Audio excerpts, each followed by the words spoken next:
Some men condition themselves to tolerate the struggles that they experience in their lives, and they adopt an attitude of, well, it's just the way it is. For these men, life will continue to be unnecessarily difficult, stressful, and no doubt busy.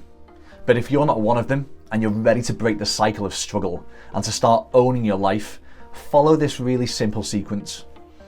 The first step is to acknowledge your struggle, to be able to define it and understand it. And the easiest way to do this is to write it down succinctly in the least amount of words possible. The second thing is to identify your role in the struggle.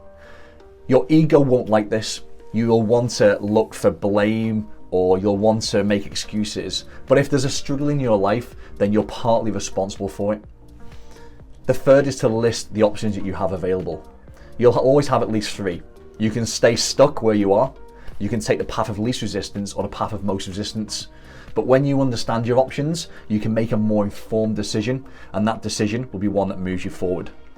The next point, after you've done this, is to make a plan. Is to write it out. It's got to fit on one page. It's got to be super simple. It's got to list the problems and the outcomes that you want and the steps that are going to transition you from where you are to where you want to be. And if there's ever a time to enlist support, the time is now at the planning stage. The last point is to back yourself.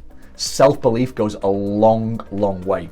And if you choose to show up and deliver on the plan that you've created with a level of consistency and commitment, you will definitely move forward. And to those listening to this that believe that struggle is necessary, it's worth recognizing that not all struggle is useful.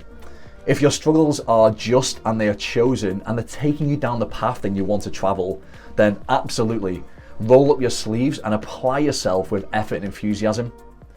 But if your struggles are unwanted and they exist because you are choosing not to address them, then know that life will continue to become more uncomfortable for you, and that running away from your struggles is a race that you're never going to win.